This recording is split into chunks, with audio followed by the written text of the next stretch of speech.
तो guys लोगिज्म chapter 580 इतना ज्यादा ब्रूटल था कि उसकी वजह से मेरी वीडियो के ऊपर एज रिस्ट्रिक्शन तक आ गया। और जब लोगिज्म में चीजें इतनी ज्यादा खतरनाक हो चुकी हैं तो उसके ऊपर बात करना तो बनता है। मैं यहाँ पे आपके साथ अपने अनफिल्टर्ड ओपिनियन शेयर करूंगा, इसलिए ये वाली वीडियो कोई प्रेडिक्शन वीडियो नहीं है, लेकिन इसमें हम कुछ पॉसिबिलिटीज की बात कर सकते हैं। सबसे पहले जूनगो किम भाई साहब, जिनको कमजोर कहा जा रहा था, यहाँ तक कि जेम्स ली ने भी उसको कमजोर कहा था। साथ ही साथ में पेचॉन जो भी फाइट के दौरान उसको कमजोर कहता है। लेकिन इस सिमिलैरिटी की वजह से जेम्स और पेचॉन को बिल्कुल भी एक जैसा मत समझ लेना, क्योंकि पेचॉन एक ऐसा बंदा है जो अपने ही घमंड में चूर रहा है अपनी जिंदगी भर, और वो भी सिर्फ इसलिए क्योंकि वो चाइना के 7 कॉन्टिनेंटल स्टार्स में से एक है। मतलब था, वो हुआ करता था। और जेम्स ली वो बंदा है जिसने अपने इशारों में बड़े बड़े लेजेंड्स तक को नचवाया है। भले ही उसने ये कैसे भी करा, लेकिन उसने जो ये करा है ये छोटी चीज नहीं। इसलिए जब उसने गो किम को कहा था कि तू कमजोर है, मुझे वहाँ पे लग रहा था कि वो उसको जानबूझ के ऐसा कह रहा है। उसे ऑब्वियसली पता होगा गो के अंदर बहुत ही खतरनाक पोटेंशियल है, वो बस अभी दिखा नहीं रहा उसे। पूरे लोगिज्म में अगर जेम्स ली का किसी ने लेजेंडरी पना बाहर निकाला था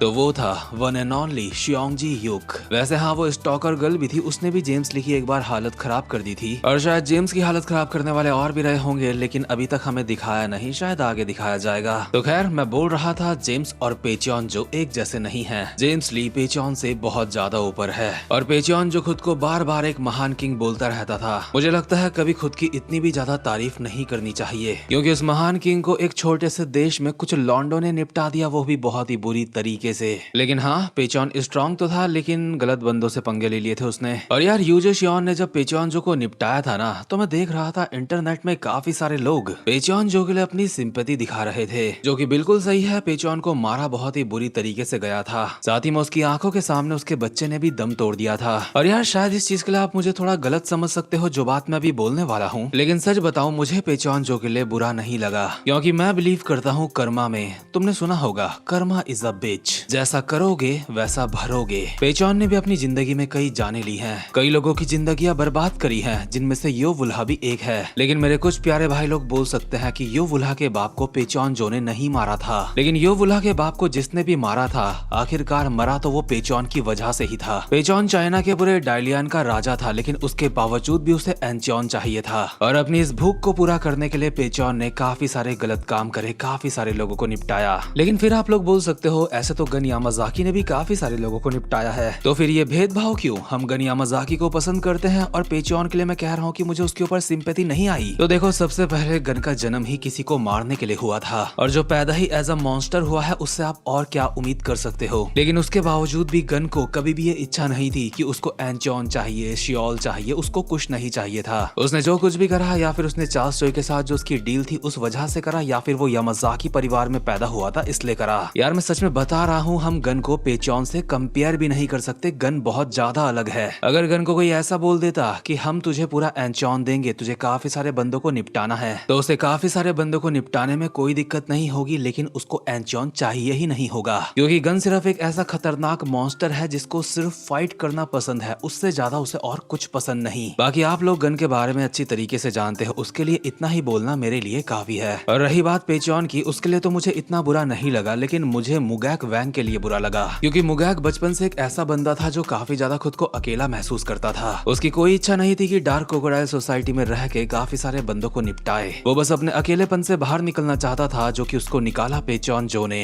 जिस वजह से वो पेचॉन का बहुत ही ज्यादा तगड़ा वफादार बन गया था। इसका मतलब अगर मुगैक को मैनेजर किम जैसे लोग अकेलेपन से बाहर निकालते तो वो उनका भी वफादार बन जाता और जिंदगी में कुछ अच्छा कर रहा होता। मतलब मुगैक की वफादारी बहुत ही ज्यादा तगड़े लेवल की थी, और उसी वफादारी के लिए उसने अपनी जान दे दी। इसलिए मुगैक के लिए मुझे बुरा लगा था, वो कोई बुरा इंसान नहीं था। लेकिन अब बात कर लेते हैं सबसे जरूरी पार्ट की, कि आखिर यूजे शियोन ने ये कांड क्यों करा, यानी कि उसने पेचॉन जो को क्यों निपटाया, आखिर उसके दिमाग में क्या चल रहा होगा। तो देखो, पेचॉन को निपटाने के बाद जो उसके चेहरे में एक इविल सी स्माइल थी, उसको देख के क्लियरली ऐसा लग रहा था कि वो एक बुरा इंसान है। लेकिन मुझे पूरा यकीन है चैप्टर 581 में हमें कुछ बहुत ही ज्यादा दिलचस्प चीजें पता चलने वाली हैं, और यूजे शियोन पेचॉन जो को लास्ट में धोखा देगा, ये बात मैंने अपनी एक प्रिडिक्शन वीडियो में पहले ही बता दी थी, यानी कि जब एंचॉन आर्क स्टार्ट ही हुआ था उस वक्त। और देखो, मुझे नहीं लगता कि यूजे शियोन एक बुरा इंसान है। जो हमें लास्ट में उसकी इविल वाली स्माइल दिखाई गई थी, उससे ऐसा लग रहा था जैसे अब वो एंचॉन में कब्जा करना चाहता है, क्योंकि उसके पास एंचॉन के पेपर्स आ चुके हैं। लेकिन मुझे यूजे शियोन एक बहुत ही ज्यादा समझदार बंदा लगता है, और अगर वो समझदार है तो उसको पता होगा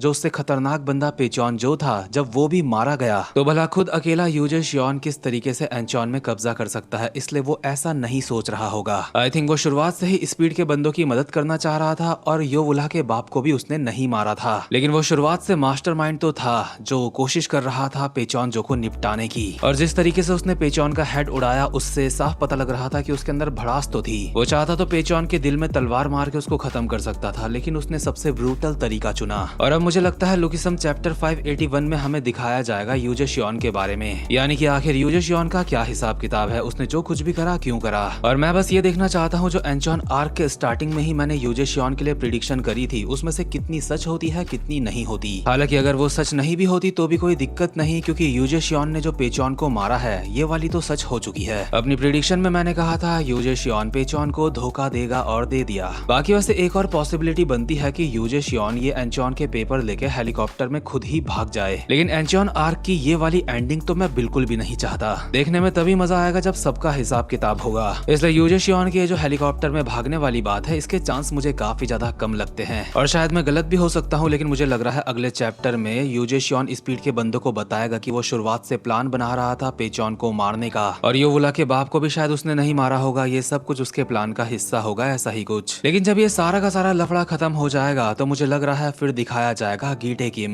और स्टोरी में वापस से गीटे किम के आने का मुझे काफी इंतजार है, क्योंकि गीटे जब भी आ जाता है चीजें काफी ज्यादा मजेदार हो जाती हैं। वो बंदा प्योर इवल है जो जब आता है तो अपने साथ एक आधे को तो लेके जाता है। खैर गाइस, आज की वीडियो के लिए बस इतना ही। उम्मीद करता हूँ कि आपको आज की वीडियो भी अच्छी लगी हो, और वीडियो को लाइक और चैनल को सब्सक्राइब नहीं भी करोगे तो कोई बात नहीं, लेकिन जब यूट्यूब में सर्च करोगे लुकिसम तो शायद मैं आपको ऑटोमेटिकली दिख जाऊं, इसलिए पहले ही सब्सक्राइब करना एक स्मार्ट डिसीजन हो सकता है। खैर, आज के लिए बहुत बातें हो गई, अब मैं आपसे मिलूंगा अपनी नेक्स्ट वीडियो में, तब तक के लिए मजे करो और गुड बाय।